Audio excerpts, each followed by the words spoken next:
as Polygon. Yeah. He's my batchmate, Nelwal. Oh, Sandeep. Sandeep is your batchmate. His batchmate. Yeah, I of used course. to talk about They are the real founders of the ecosystem in India, specifically. They were the biggest company from India, and then it went on to create an ecosystem where currently you have so many startups right now. Okay, nice. So I talked to him last week also, a couple of weeks back. I think it's Dubai shift हो गया, I think. Yeah. ठीक है. So let's start off. I think in 5 seconds we'll be live and we'll start off the discussion. So, okay. Abhishek, you can give me a heads up, okay? That's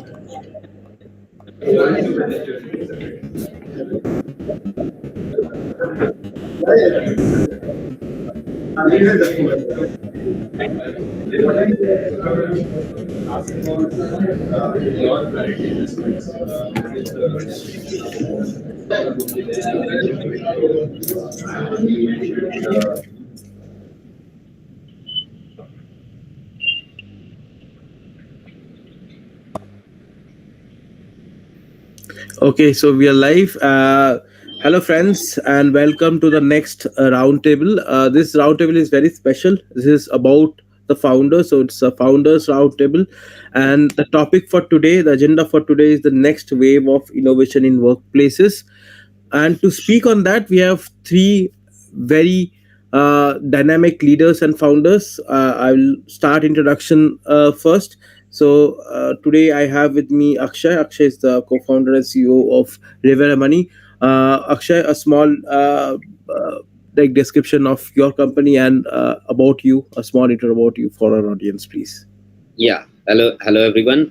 This is Akshay, engineer by background, and we are working at Rivera, and we are looking to simplify liquidity management solutions.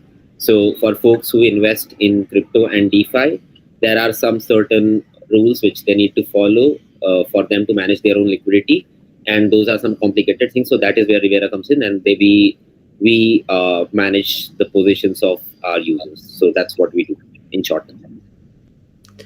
Thank you, Akshay, and welcome to the roundtable. Now we have Thakur Rahul Singh, who is the co-founder at the Good Creator Company.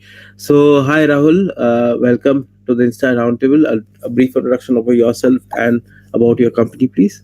Yeah, thanks, Abhijit. So we operate in the entire creator economy space, right? So the Good Creator Co.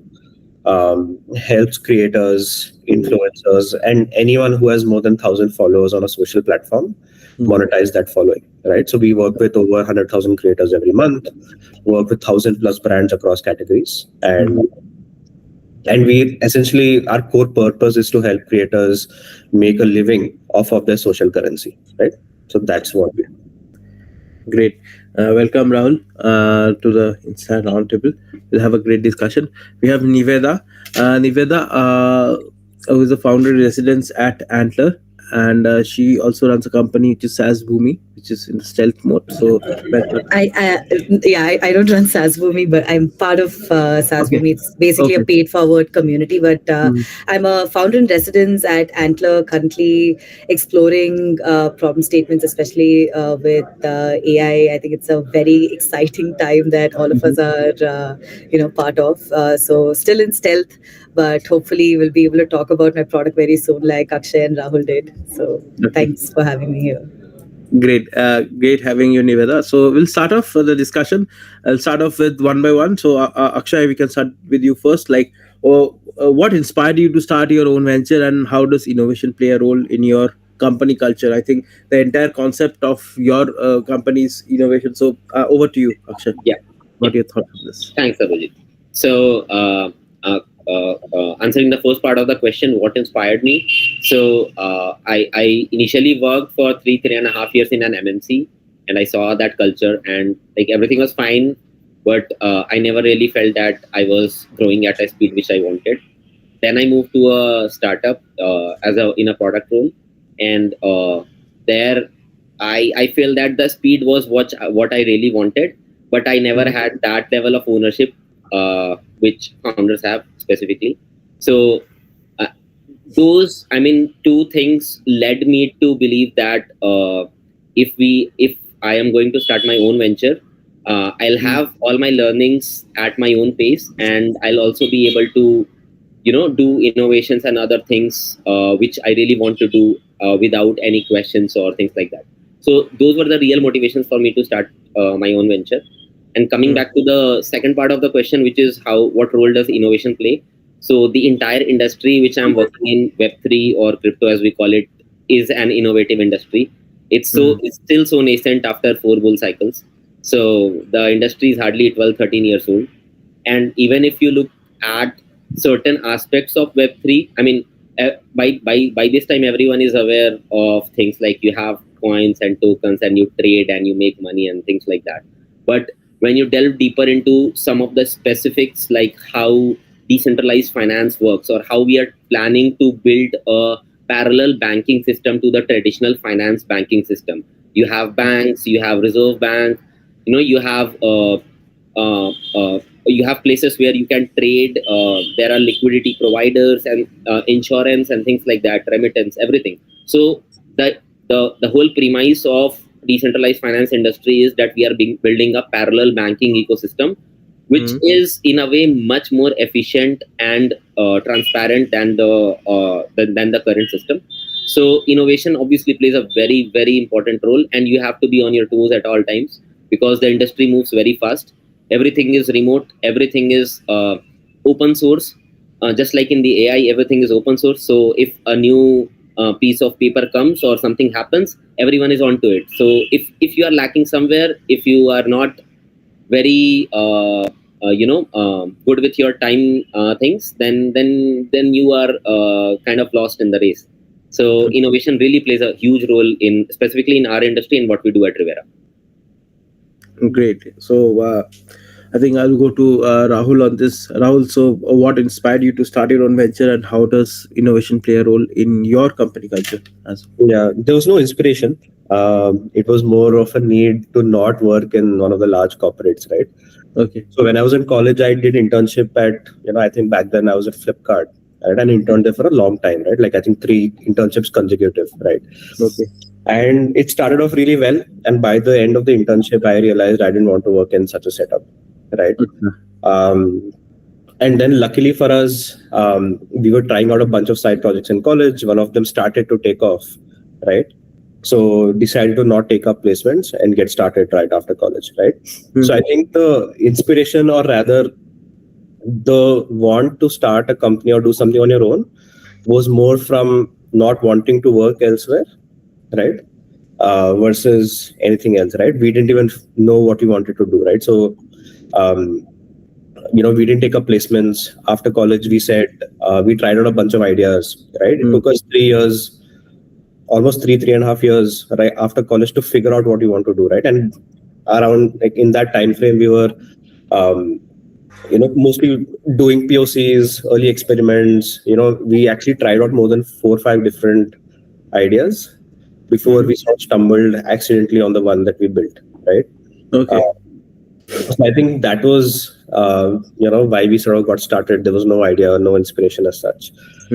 I think from an innovation perspective, it's such a commonly used term today, right? Like, and more often than not, it's used for things that it doesn't have meaning for as well, right?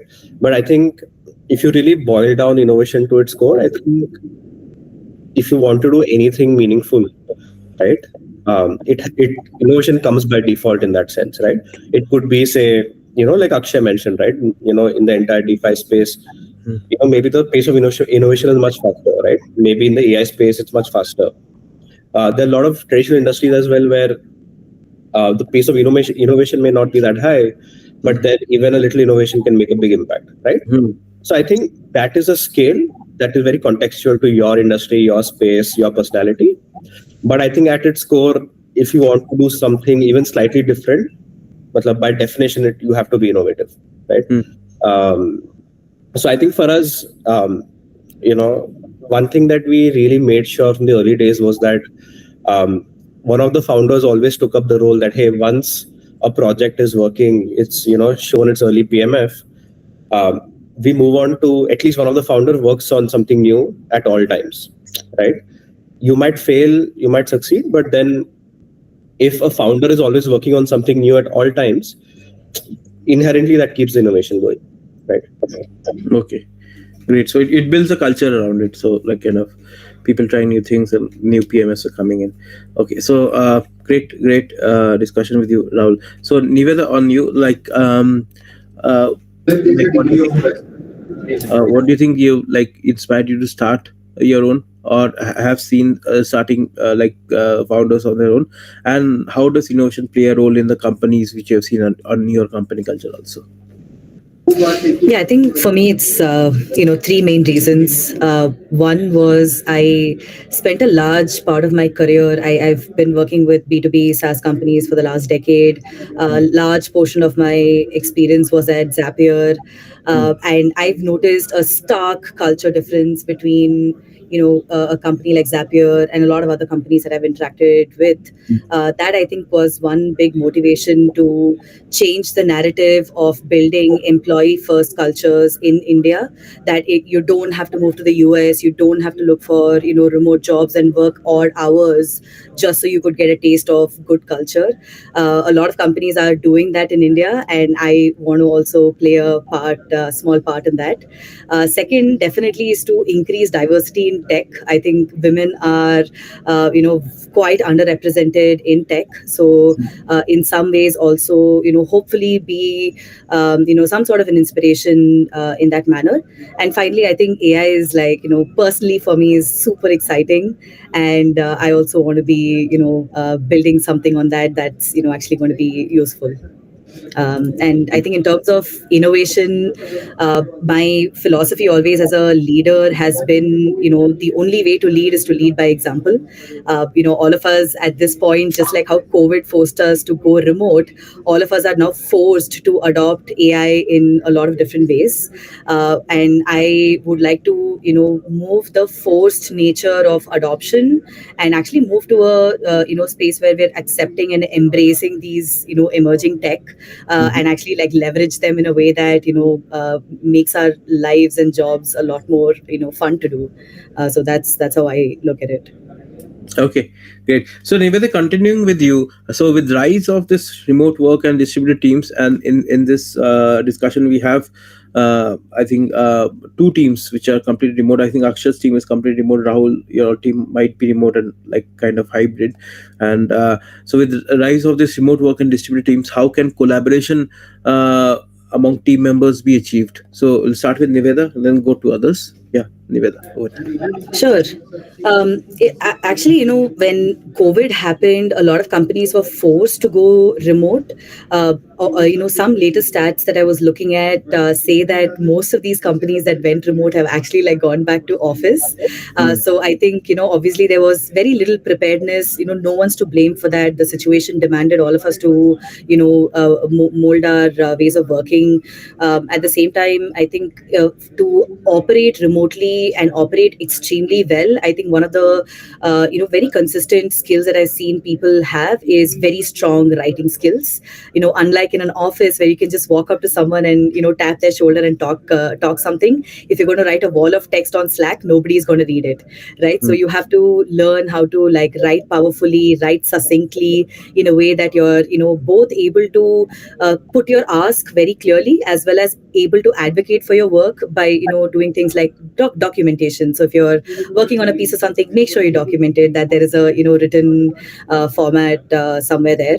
But it is a pretty challenging shift, especially if you've been working in office and you're moving to remote. It's a very hard transition. What works in as policies in office will probably not work in a remote setting. So the entire piece and the gamut has to be completely rethinked. So that's how I see that. Great. Nivedha, so thank you for the insights on this. We'll go to Akshay now. So, Akshay, I think with the rise of remote work, distributed teams, how can collaboration among team members be achieved, and like what we're currently seeing? Any things which you want to share with the team?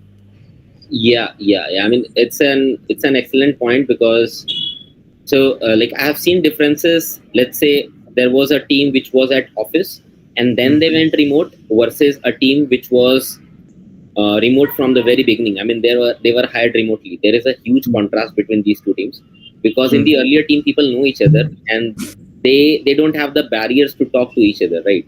And in the latter process, if your team is entirely remote and they were hired remotely, so you haven't met each other, you are probably meeting once in a year in team offsites or somewhere, right?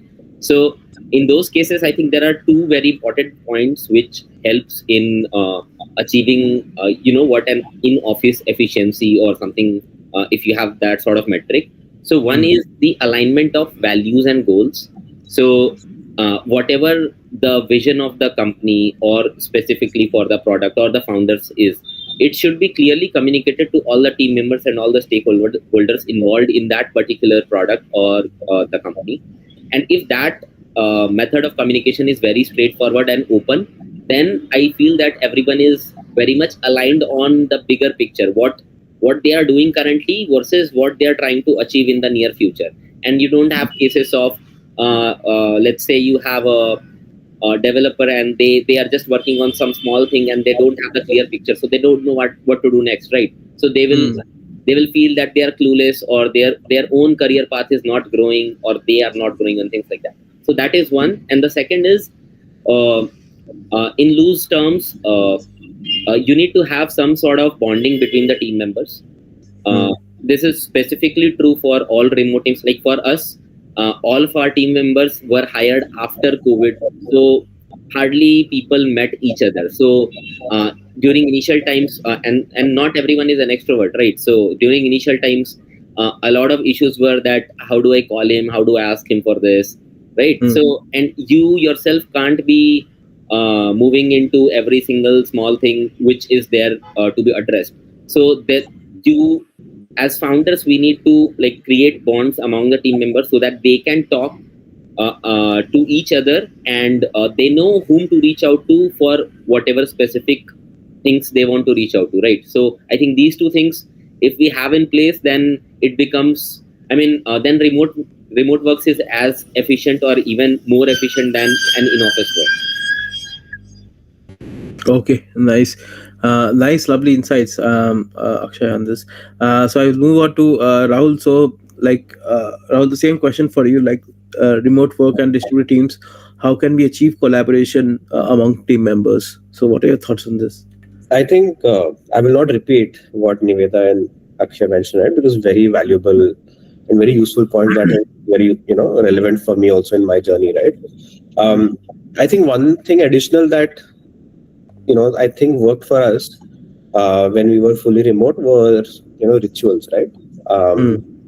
Rituals around it could be certain kind of catch-ups, it could be certain kind of debriefs every week, it could be some non-work related catch-ups every week, right? And not just at the org level, but within teams as well, right?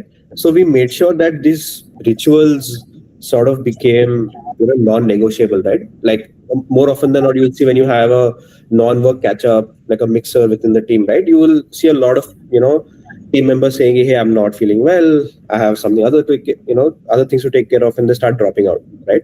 I think you really can't force people, but I think making it interesting enough for everyone to sort of show up, right, and then forming that ritual and habit over time creates that collaboration, right? Now, once people start talking to each other in non-work settings, right, or in a non-work related context, right, because remotely you cannot go for lunches and dinners and chai breaks together, right? So how do you sort of bring in the benefits of those breaks, but without having the luxury to do so, right? So I think these rituals really helped us, right? So we tried out a bunch of interesting formats, right? So every Thursday evening we would have a mixer. Everyone would stop working for about 60 to 90 minutes. Talk about initially we started doing it without any structure as such, but over a period of time we started doing some kind of a basic structure around this, right? And then that became a very interesting zone for people to come and hang out and chill, right?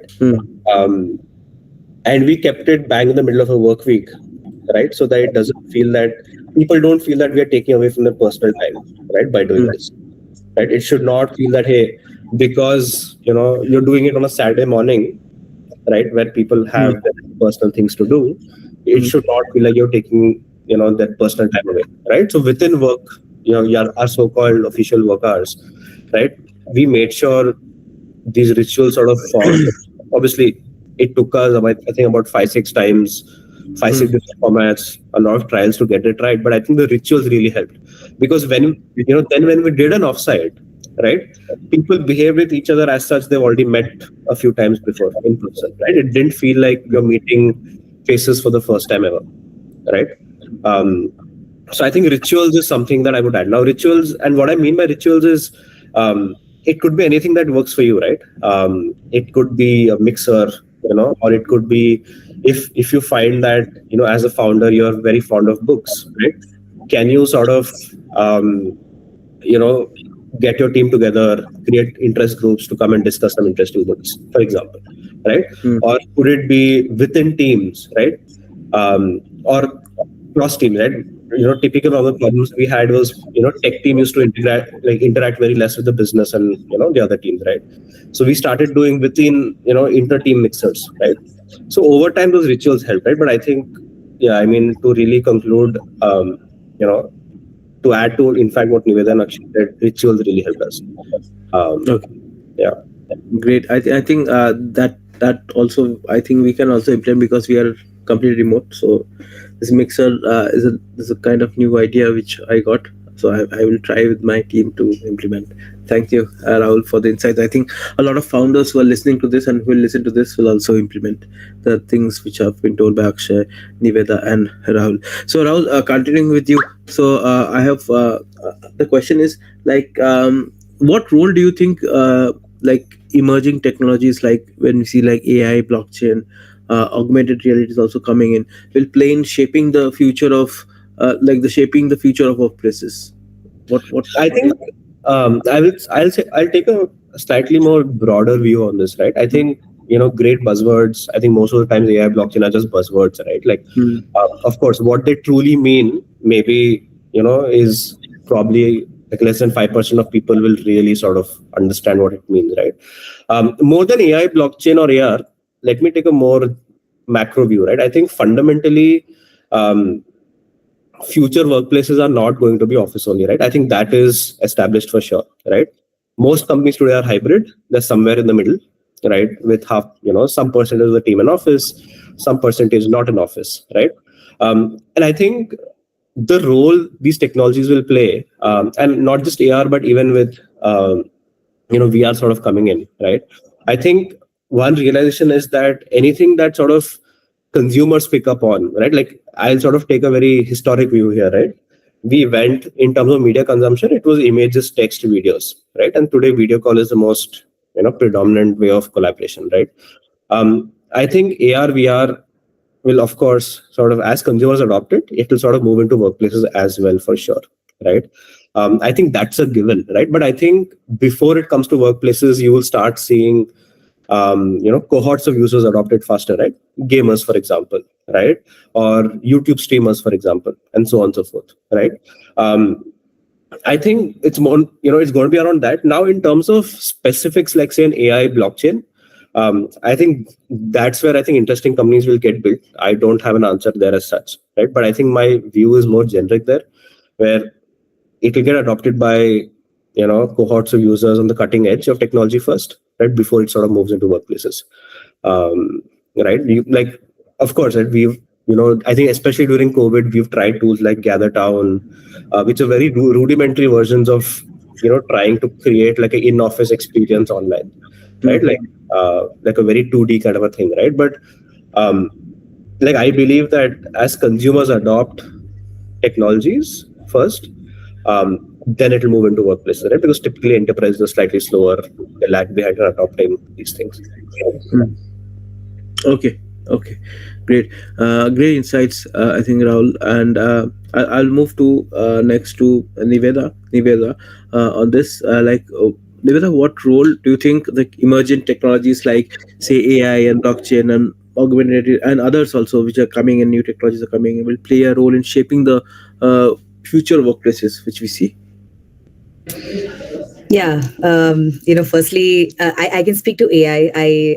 I've not dabbled too much in blockchain, AR, VR, and I think the first thing that comes to mind is AI is not replacing anyone's jobs. It's a very far-fetched reality. So I think it's high time we stop scaring each other that way.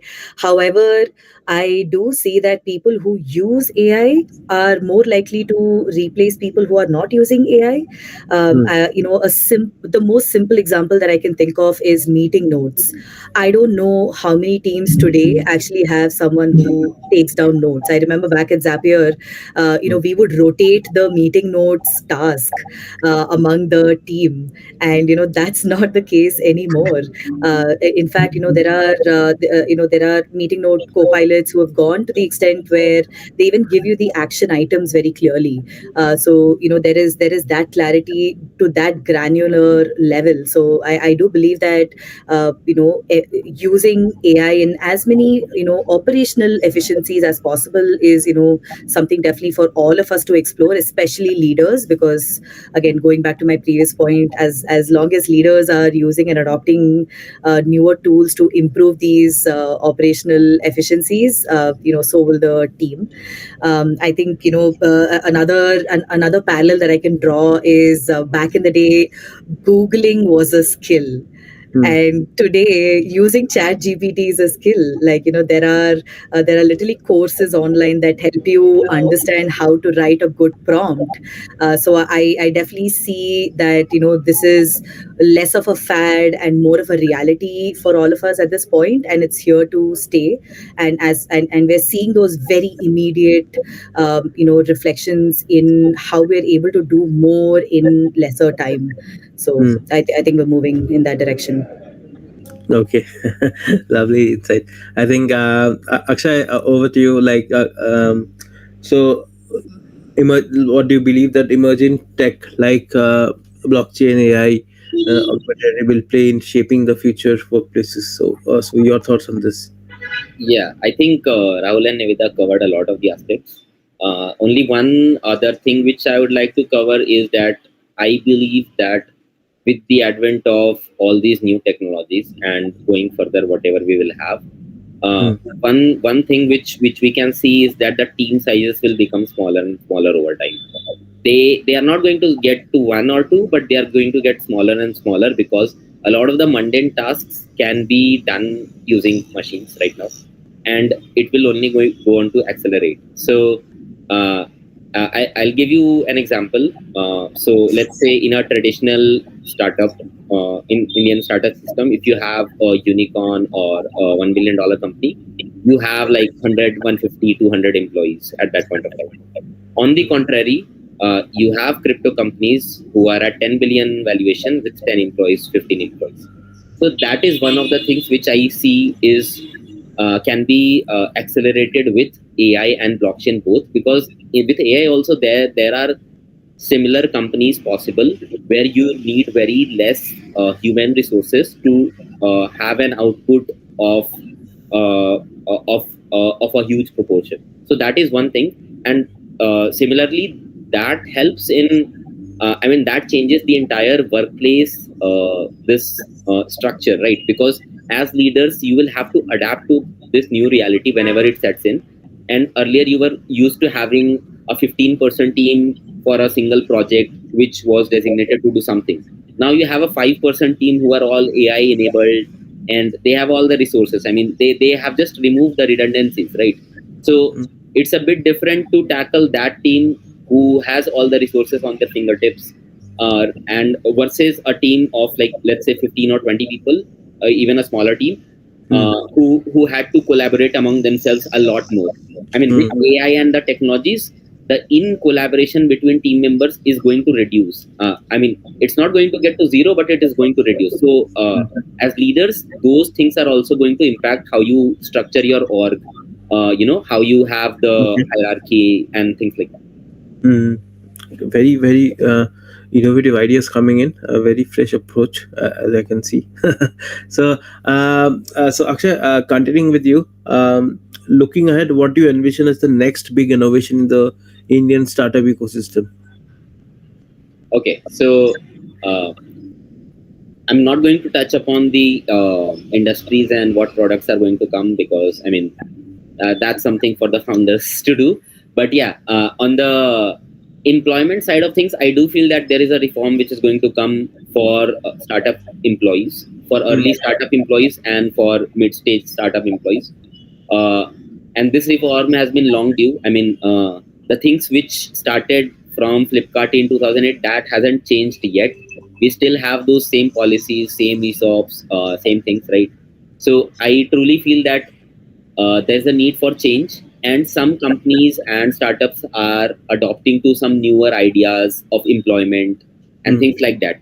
And even if you consider what generation of people are going to come in your workforce, those are Gen Zs, right? So they already hate you enough for everything you do, right? They don't want the rules, they don't want strict timelines, they don't want they want everything to be fluid, and they want that they should have the ownership to do whatever they want whenever they want. And of course, not everyone can be an entrepreneur, right? A lot of those guys are going to come into the workforce. So a lot of those changes I feel are going to come on the employment side of things for all startups, regardless of the industry. Of course, on the manufacturing and other things, you will have lesser change as opposed to, let's say, startups in the tech industry. But yeah, I mean, this is one of the points which I feel is going to have a lot of change in the coming years, in the next 5 years. Okay. Rahul, so what are your thoughts on this? The next big thing in the next big innovation in the startup ecosystem. What do you think will be? I think I'll elaborate Akshay's point a little bit, right? Because I think, like Akshay rightly mentioned, right? I think that flexibility and fluidity is very important, which I see lacking even in a lot of new startups today, right? And when you hire a young workforce, expecting them to stick to rigid working hours, rigid leave policies, I think, and I also see founders, a lot of my friends, a lot of folks in the ecosystem struggling with managing the new workforce as such, right? The common complaints I hear are, hey, they don't care about doing good work. They are not disciplined. They are not consistent. All sorts of things, right? And I think that's very similar to how my grandparents would have complained about me, right? If they had hired me, right? So I think more than anything about the competence of a lot of people joining the workforce today, I think it's more about the policies, the ways of working that need to sort of shift and change, right? In fact, you can actually derive, and I've seen this personally, right? Like some of my best team sort of members who perform really, really well are folks in their early 20s, right? Like 22, 23, right? But then they're only able to perform when they feel like, I have freedom and space and flexibility, right? Which I think a lot of people, even, in my age group or, higher, find it difficult to understand and sort of empathize with, right? So I think that is super important, critical, right? Second thing I see happening is, earlier, the first 2-3 waves of startups were mostly application level ideas out of India, right? I think as of today, I see a lot of deep tech, or real tech getting built, right? And this is across domains, right? Maybe on the AI front, we are still building wrappers to a large extent, but I think in other spaces, I see real technology getting built, right? It could be for India-specific problems or even for global problems, but a very fresh or unique approach, which globally no one has thought of, right?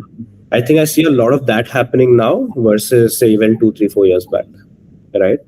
And I think that's also a function of, enough people have made money. There are a lot more angel investors today, right? So it's sort of easier to get started.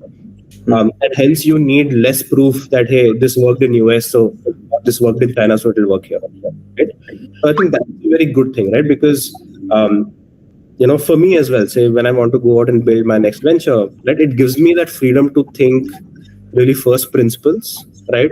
To say that, hey, even if I think of an idea that probably didn't work anywhere else or didn't exist anywhere else, I will still get funded for it, right? I'll still be able to sort of build it, right? Um, Versus earlier where you had to sort of have a reference or precedent of it working elsewhere, right? So I think that simple fact will unlock a lot more innovation, right? In existing. Okay. Yeah. Great. I think very, very enticing thoughts coming in. So Nivedha, over to you. What do you think is the next big thing in the next big innovation in the Indian startup ecosystem? Yeah, I see this in two ways. One is something that's a global shift. I know Rahul and Akshay both touched a bit on this, which is, I think we really need to challenge the culture status quo. We have to remember that the new generation of people joining the workforce are actually internet babies. They were born with the internet, unlike a lot of us who probably saw the internet, coming into force. So they've been exposed to a very global method of thinking and experiencing, and when we don't show those kind of principles and values in our workplace, they are frustrated, and that frustration shows up in their workplace as well. Now I think in terms of on the other side, on the hiring side especially, I think we've now moved comfortably moving towards skill based hiring. I see more and more companies not looking at degrees, because I think everyone's learned their lesson that a degree is probably a very, very tiny indicator of what you can actually do. And a lot of the products that I'm actually seeing, some of them are still in stealth, but it's quite exciting to see how the innovation is happening on evaluating skills a lot faster. So Sarbojit, in fact, Insta Hire is doing, something in that space, right? Like, so you're using AI to match the best kind of candidates to, a specific job role. So I think we're moving a lot heavier towards skill-based hiring. Now, on the ecosystem in the startup world itself, I'll speak to only SaaS, because that's where my experience is. If you look at an accelerator like Y Combinator, after US, India is the highest contributor of founders to their cohorts. That's where we're moving towards. That's how quickly we're moving. We've gone from taking 24 months to build V1 of a product to now launching products in just 3 to 6 months with pretty high quality. So I can see this accelerating faster and faster. But just to sum up, we have to change the culture status quo, moving towards skill-based hiring, forget education, titles, and all of that, and finally that we're building a lot faster, and there's going to be more employment. Great. I think three aspects which we cover here from three founders coming in. Great insights. I think let's start off with the next question with Nivedha. So, Nivedha, if you could time travel back when you started, what advice would you give yourselves? Like, what do you? Okay. I guess I'll take a slightly different approach. I know Rahul and Akshay might be a better fit for this question. I can probably talk to what my transition has been from an operator to a founder, because that's that's more fresh in mind for me. So of course, like any career transition, it's not been easy, especially when as an operator you're given goals. Here as a founder, you have to come up and create the goals. So it really depends on how ambitious you are and how future thinking you are. So these are skills that I'm sort of continuing to learn. I think in terms of like what advice I would continue giving myself as I'm going on this journey is to continue to leverage tech as much as possible. Very early on, when I quit my job last year from Postman, around the same time last year, I actually built a custom GPT that could be my technical co-founder, because it was getting harder and harder for me to. I didn't have a co-founder back then, and it was harder for me to figure out like, hey, what is the technical viability of this particular idea? So those sort of things, really accelerated that learning. And again, I constantly use ChatGPT throughout the day, every single day of the week, and I think that has accelerated a lot of the learnings in terms of hey, how do I use this particular framework? Whether it's a value prop canvas or a Wordly map, asking it to sort of summarize, even articles and frameworks, and how to apply those and to constantly check me. So I'd say that's the advice I'd give myself to continue doing. Okay, great, great, Niveda. So I'll go to Rahul first. Rahul, so if you could time travel back when you started, what advice would you give yourself? I think I think if you ask any second time founder, they will tell you this, right? I think to understand the TAM more deeply before starting, right? Because when we started, we said, or we sort of fooled ourselves by saying, we'll figure it out, we'll build a niche and then expand, and then, the market will be there for us waiting, right? That didn't happen, right? So I think one key advice that I would give myself, and I'm very sort of cognizant of, is picking a problem statement that could eventually, realistically have a large TAM, right? Because, it doesn't matter, because everyone's going to work, equally hard, right? Plus minus, right? That same hours of your effort will have a bigger impact in a market with a larger TAM, or a market whose growth rate is very fast, right? Versus something very niche, which, and I think this is a very subjective thing, right? Like, you have to take that bet that, okay, this market will become large, right? Like sometimes, okay, if you get an idea or if you're working on something in an already large market, great, right? But what if, you're in a field where, you're not sure of the market size, right? And I think spending a lot more time trying to dig deeper and figure out if that market will truly become large is, I think, half the battle won in that sense, right? Because if you even do, an okayish product in a large market, the outcomes are much different versus an amazing product, right? I think I don't think this advice can be repeated enough times. And this is a reminder for myself yet again, right, is to pick a large tab, right? Yeah, we all make similar mistakes. Like, yeah, we all think we are unique, but then we are not. Okay, great. Akshay, over to you. Like, let's turn back the wheel and let's start off like time travel back when you started. What advice would you give yourself right now? Yes, so first of all, what Rahul said truly resonates with me. So that would be the first advice. Other than that, a bit of context. When I left my job, I did not have an idea to actively work on. So I thought I have to do something, but I'll figure it out. And during this figuring out process, I spent a year and a half, and eventually I ended up being a trader and not doing anything of the idea, right? And at that point of time, the process started, and my co-founder approached me, and then we started building. So for like subjectively speaking, for me, the other thing would be start soon. Like if you have decided that you are going to do it and you have taken the plunge, start soon. I would have started sooner. That's one more thing. Yeah. Okay. Great. So next question I will go to Rahul. So what's the most unconventional or unexpected source of inspiration for innovation that you have encountered in your journey, like as an entrepreneur? I think when we started, right, we used to talk to a lot of content creators, influencers to sort of get insights, right, on how to build, what makes sense, what doesn't, right? And more often than not, we would find ourselves talking more and more to larger influencers who are already making money, right? But I think as far as real innovation started happening, when we spoke to users, at least in my context, who never made money, right?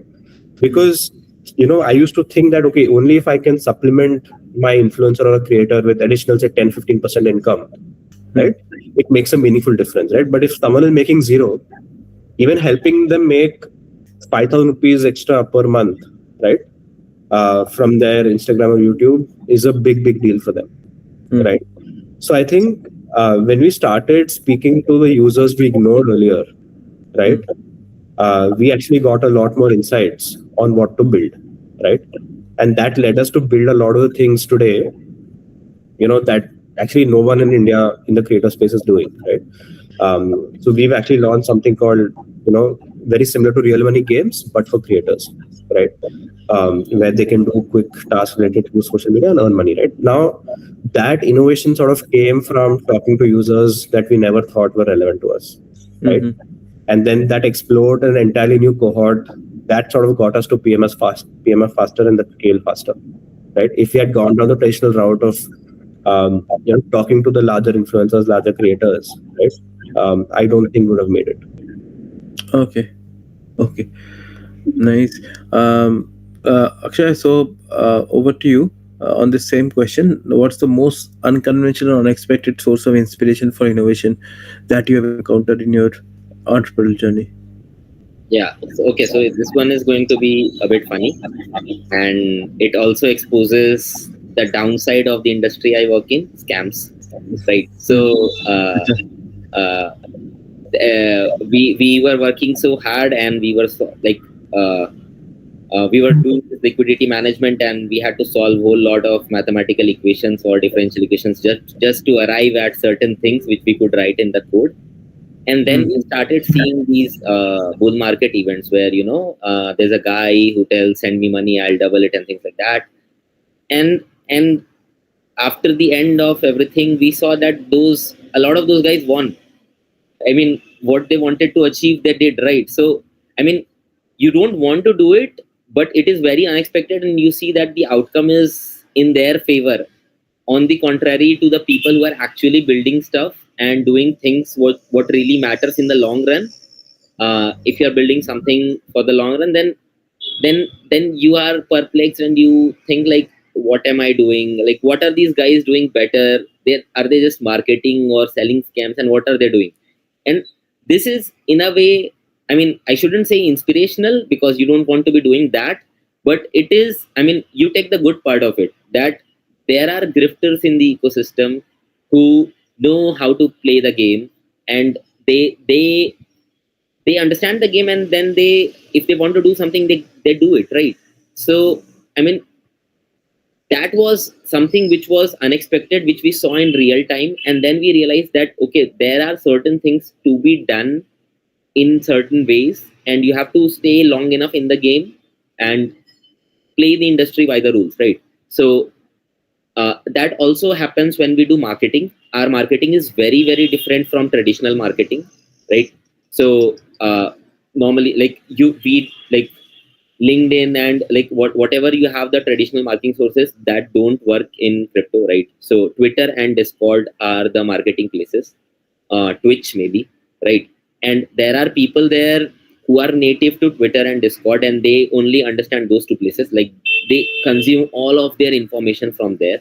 So even if you start planning your marketing campaigns, right, and you think that XYZ idea worked for a big company, or a big startup, so that will work for you, it won't. No. So then you look at inspirations from these guys who are doing some random things to get away with it. They have insane marketing strategies, hooks, and their marketing, I mean, whatever metrics you define, cost for something or retention rate or something, they are just insane, and you can't compete with those rates. So then you take a leaf from their books, incorporate those marketing strategies in your own strategy, and then you see the growth. And we have seen that. So that was some unexpected thing which we saw in the industry, and we realized that, okay, so this is a bit of inspirational, and we can use them to our advantage. How did you use the scams to your advantage? No, you don't do the scam, not the scam part, the marketing part. Okay. Yeah. How did you use that? Like, any example? Okay, so I'll give a very brief example. So normally in Web2 startups, early customers are not rewarded in ways in which a Web3 or a crypto startup rewards, which is called an airdrop, right? you give a share of your tokens to the early users of the community. Now what happened is, initially started it off with a good thing that you are rewarding early community members or early users. Then eventually the whole system was gamed, right? Now you only had people who used all the different protocols for the incentives and then left, right? So your retention was zero, I mean 1% or something like that. Now when you see the memes ecosystem right now, the world is moving in a way where you cannot stay away from memes and culture. And you could think that this is only for gamers and nerds who are working from basement of their moms and things like that, but it is not the case. Where many rich people and other people in the space are using memes and defining their own culture to create marketing hooks, and those marketing hooks serve for a very long term, right? And even startups have started doing it on in the web2 space. So these are the things which you incorporate from their ideas, that you know if you have a mascot or a dog or something like that, and those things, because those things eventually become a meme, and if anything is memeable, people will come to you, right? That meme is the best hook which is there currently in the like I would say entertainment industry. And everyone is 24/7 scrolling reels and other stuff, so everyone is aware of everything. Now if you want to sell your product to a mass audience, if you are a B2C company, even for that matter you are a B2B company, I have seen pitch memes on pitch decks. So it's how the world is evolving. Your VC is also a 25-year-old analyst, so that's how it is these days. Great. Great. So, Nivedha, over to you. What's the most unconventional, unexpected source of inspiration for innovation that you have encountered in your journey? So, Yeah, I'll say probably unconventional. I don't know how Rahul, Sarbojit, you or Akshay started, but as I was quitting my job at Postman, I got introduced to the founder of Sasboomi. Sasboomi is a paid forward, community of founders, B2B SaaS founders specifically. And when I met Avinash, I think there was a sense of pride, that we are doing this for the Indian ecosystem, and that started like sparking that inspiration in me.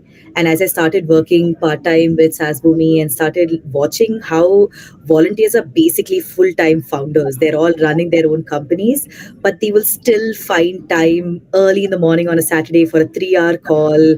They'll come there, sit with you, brainstorm on, hey, what sessions do we need to do at the event, how do we structure the workshop.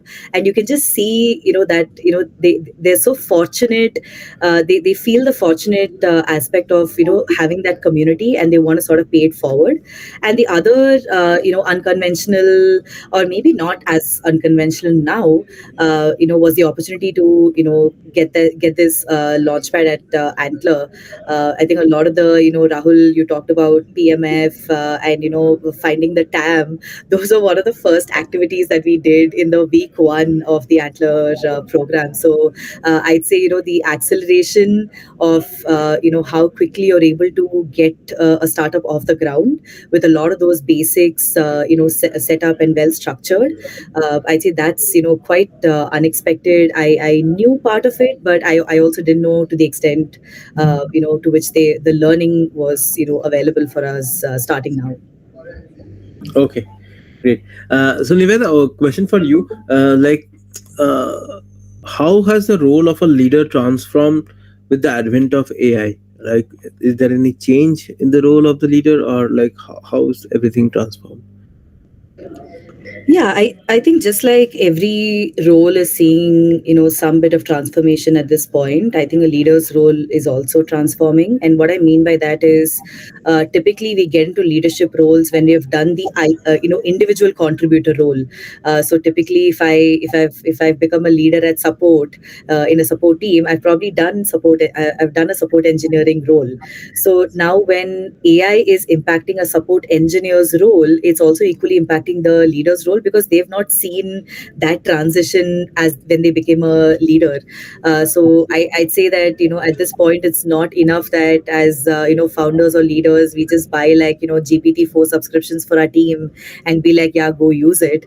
But, as leaders, we have to set that example consistently to show examples of how, hey, how am I leveraging this, technology or even a tool, as simple as, bringing some structure into how we operate and, how we make information discoverable for the rest of the team. So even etiquettes on Slack, like how do you use Slack? How do you set your Slack status? Even something as small as that, is probably what's having a larger impact today than it probably did 5 years ago.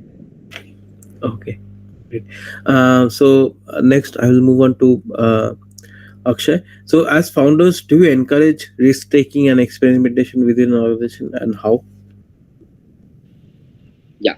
So, I mean, we do this activity for our team.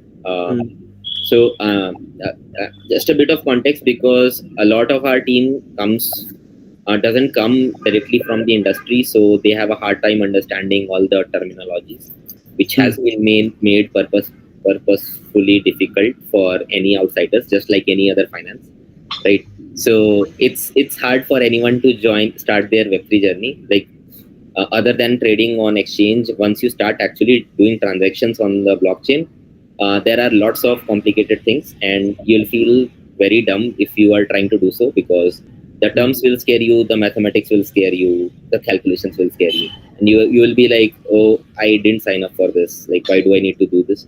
So that's the concept. So what we do in our team is, apart from our regular product sessions, we host sessions for team members to learn other aspects of Web3, and in general other things which are there in the financial ecosystem, because the more holistic approach you have for the entirety of finance, the better judge you are of things, and eventually later, if you want to start up of your own, it helps, right?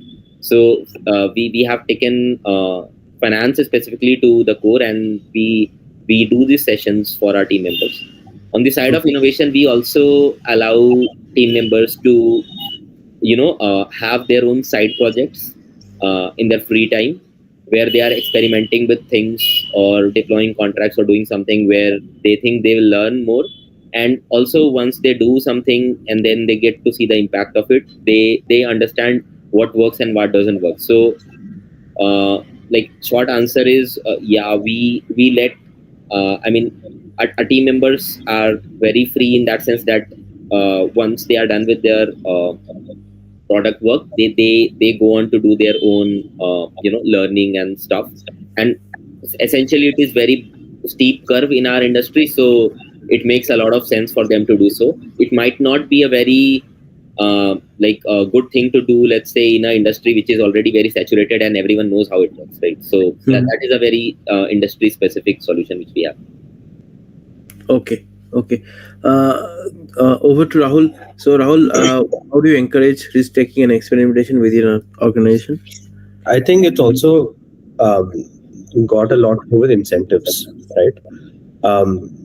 If people are not penalized for failing at projects, right, provided the input metrics are there, right? Many times there are projects that don't work even with the best efforts because the timing is off. Maybe there was not a problem big enough to solve for or whatever, right?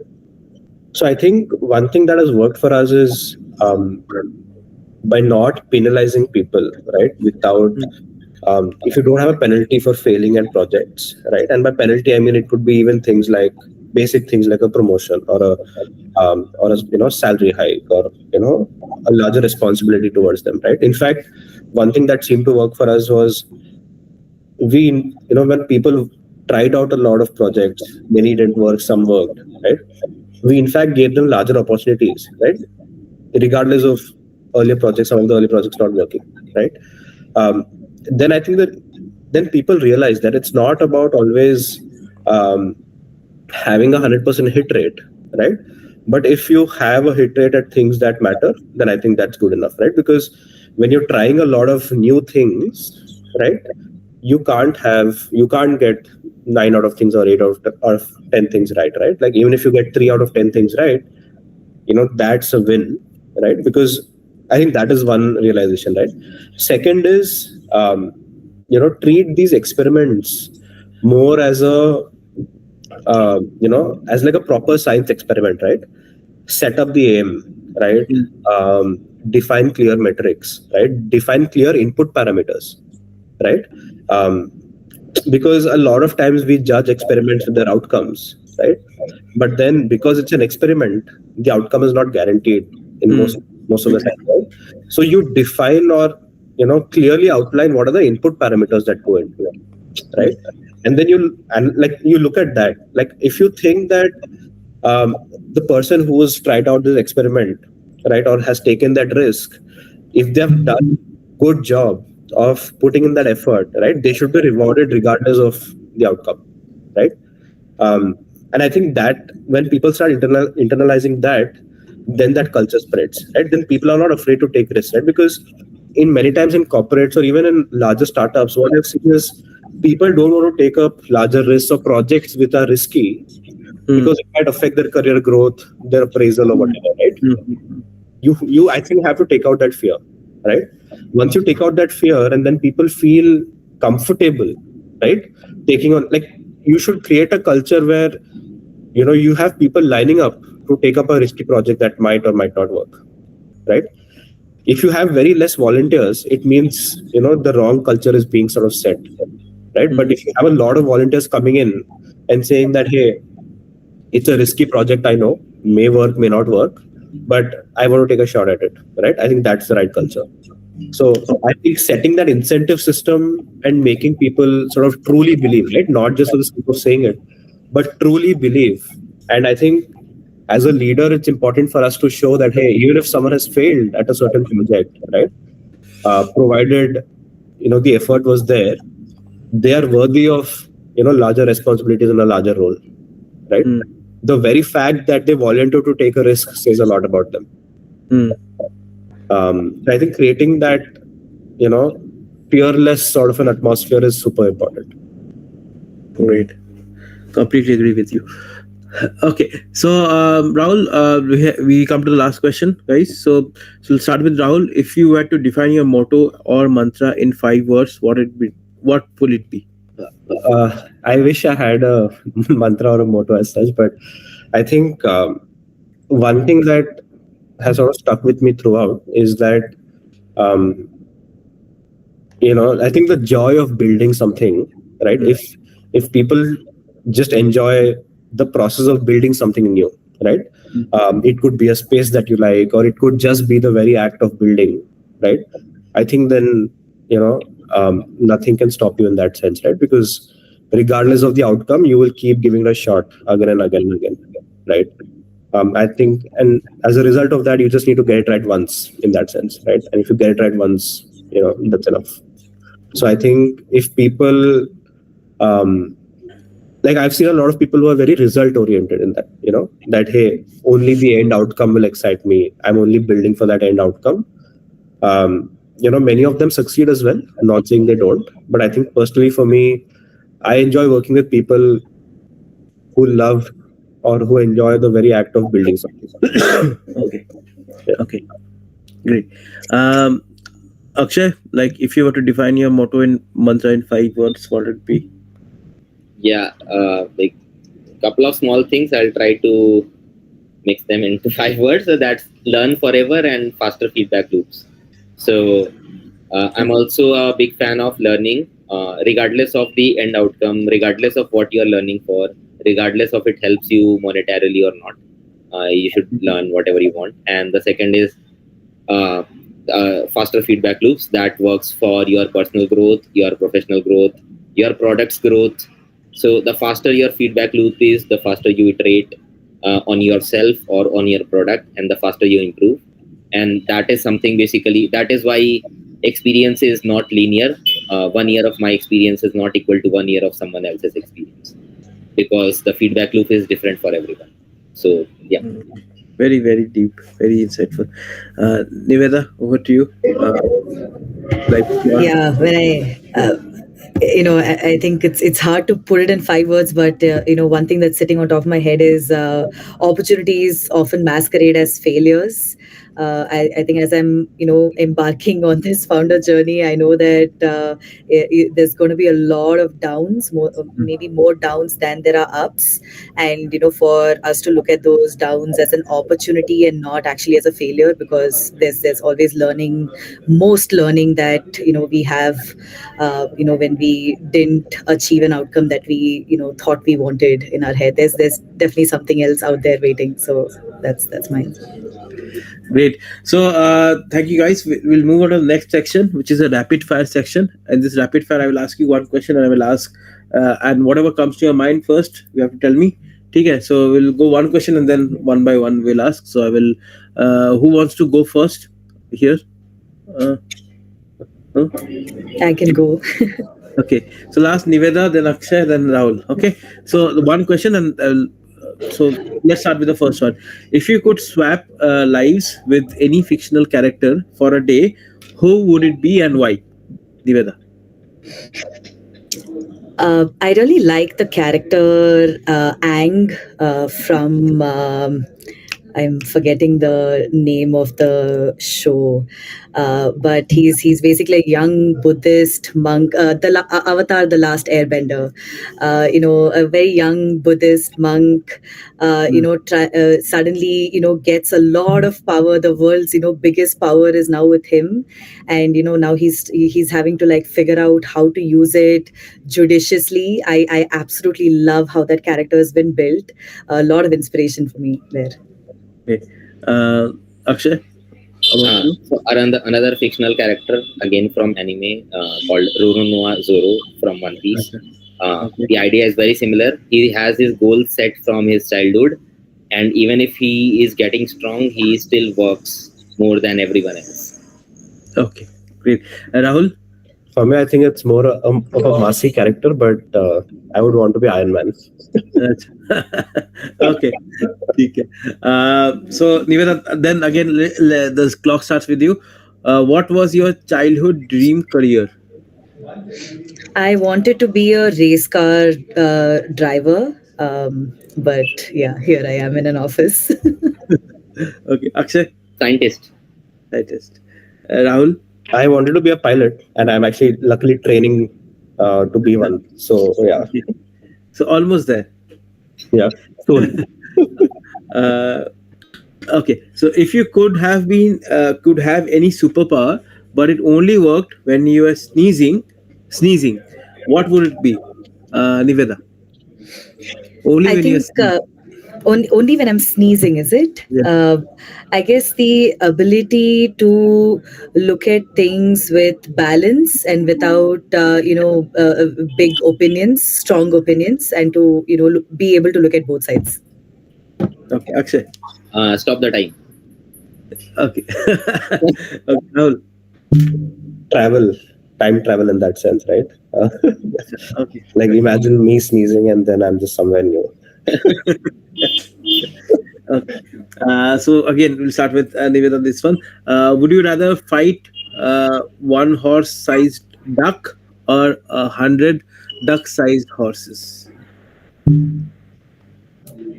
That's interesting. I would choose the 100 duck-sized horses. I think it's easy to break down a large task into smaller tasks, and then you just have more to-do list checked off. I like that. Akshay. Yeah, I'll take the horse-sized duck, the other one. Same, I would pick the former. Okay, great. What's your latest go-to song when nobody's watching? So now everybody's watching, is it? Yeah, this is tricky. I actually have been really enjoying Post Malone randomly. I think ever since the Spider-Man series came out, I've been enjoying his music. Okay, Akshay. For me, it's not latest. Like it has always been my go-to song, "Comfortably Numb," Pink Floyd. So I always listen to that. Yeah, for me it's an instrumental. It's called Vivaldi, right? By Annie Sophie. So there's no lyrics, but I think when no one's around, I just love listening to that, and it puts me in that zone of working deep work. That's it. Okay, great. Now, next one. If you could time travel to any era, past or future, where would you go and what would you do? Niveda. Uh, is there an option to not do either? I have to- Yeah. I would say I'd say I'd go to the future. There's enough learnings from the past, so I'd go to the future. Akshay. I'll probably go to the past and ensure that we have enough resources for today and future. Okay. Akshay. Yeah. Okay. Rahul.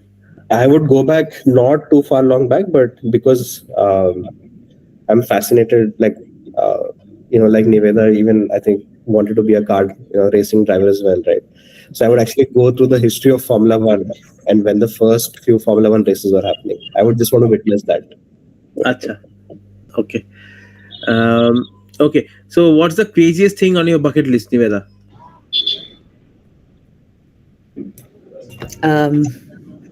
Craziest thing.